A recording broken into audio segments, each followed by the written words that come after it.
She is a Hockey Hall of Famer, four-time Olympic gold medalist, Toronto Maple Leafs Senior Director of Player Development. She is an MD from the University of Calgary. She is a proud mother and now an author as well. Hayley Wickenheiser, it is super awesome to chat with you. And I'll ask this right away. I've mentioned everything that you've done, that you're doing. Where did you find the time to write a book, Over the Boards, Lessons from the Ice? Well, thanks, Kevin. Nice to chat with you too. I actually started the book before the pandemic hit, a couple months before, and once the pandemic hit, realized, well, maybe there was some lessons that might be relevant in the book to continue on with. So I actually wrote it spending most on my phone while talking into my phone while I did many a drive in the Toronto traffic. So I wrote it on my commutes with back and forth to the different hospitals I was working at through the pandemic. And that's essentially how I did it. And now you've got to find some time to promote the book, Over the Boards, Lessons from the Ice, and also continue your role as Senior Director of Player Development with the Maple Leafs. Speaking of that, how has that role been going for you as we get set for the regular season here? Yeah, it's been great. I mean, I got a great couple of years to see how everything worked with Scott Pellerin and Stefan Robidas, and now we have quite a large group. There's 9 of us in total working in player development. Will Sibley, Daryl Belfry, Danielle Goyette, and myself kind of lead the department, and it's been really quite busy since May. We had over 20 players training in the facility from May forwards, both from an American League and an NHL perspective with players. And we've had a light couple of weeks here as they've gone through training camps coming out of development camp into the respective training camp, with Marley camp just opening this week. Looking forward to the first game on the 13th here against Montreal, and we'll see how the season goes. But the players have certainly been putting in a lot of work, and everybody recognizes there's a lot of unfinished business there. So it'll be an exciting season ahead. But from my perspective, every day you get to go to the rink and work with the best athletes, the best players in the world. It's a lot of fun. Sticking with hockey, but also touching on your book a little bit. One of the reasons I love books like yours is that a lot of times we get some behind the scenes content. One of my favorite moments from your hockey career was the 2002 Olympic gold medal game in Salt Lake City, where you guys captured gold. Your soundbite afterwards lives on in infamy, obviously. Yeah. How much of in your book do you kind of delve into some behind the scenes stuff, playing with Team Canada and some of the amazing players that you played with over the years? Yeah, I tried to talk a little bit about both the successes and the failures in the book. So I talk a lot about 98 in the first Olympics that we played in. I was 19 years old. First Olympics for women's hockey. We thought we were going to win a gold medal. We lost. And a lot of the lessons that came out of losing, sort of failing forward, losing in order to learn how to win. And then a little bit of expansion in the Salt Lake 2002 Olympics during that time frame, because it was such a volatile time.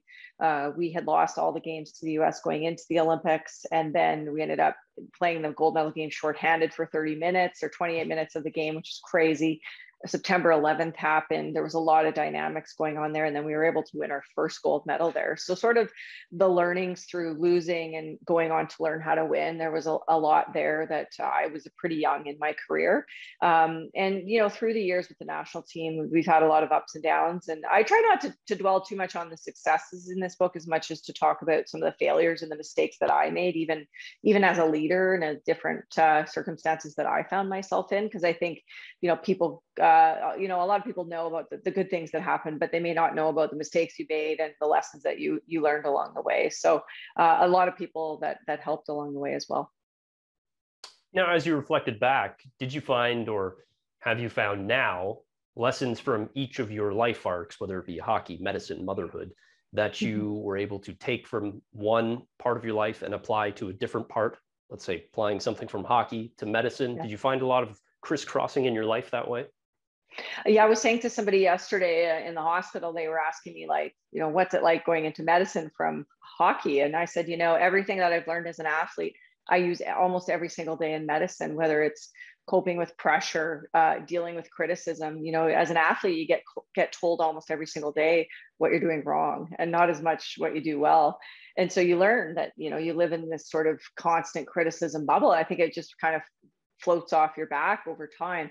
in medicine, people are telling you the same thing. You've got to sort of learn by doing a lot of times, and you're going to make mistakes. And so if you're able to cope with that and you're able to move forward, you have a much better chance to be successful versus let it crush you. So even teamwork and working with players in hockey, and now working in medicine, which is a complete team sport, learning how to, that people are your most important asset that you have, and you've got to learn to take care of them and take care of yourself along the way. So it's all the same. Business, sport, medicine, I find it's all the same stuff, and it's just about applying it.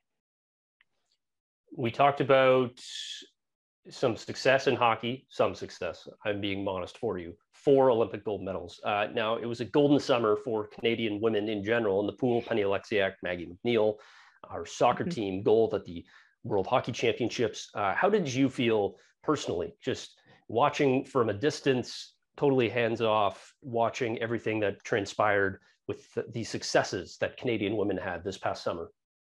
Yeah, it was awesome to watch. For me, it was a very cool moment. I watched the women's soccer gold medal in the Leaf facility with many of the players watching. We were all glued to the TV, and I was able to tell some of the women's soccer players, like, the where were you when you won stories that you get through the years when people come up to you, and where I was when we won, and watching with professional male athletes that were going crazy hoping for the women to win. So that was what the Oilers did in the Olympics, I think in Sochi, when we won the gold medal. I got a video from Andrew Ferentz, I remember all those years ago now, sending me a clip of those guys watching. So it was neat to watch from that vantage point, but not only that, just the success of how women carried the Olympics, and the women's hockey team. We hadn't won a world championship since I think I retired, which was 2012 was the last women's worlds won. So it was a long time coming for that one. So I think women really ruled the water, whether it was frozen or thawed this summer, as well as the pitch. And that was a lot of fun to see. Hayley Wickenheiser, it is incredible to chat with you, chatting all things hockey, medicine, motherhood, everything. She talks about everything in Over the Boards, Lessons from the Ice. That is her new book. Hayley, thanks so much for doing this, and all the best. All right. Thanks for having me, Kevin.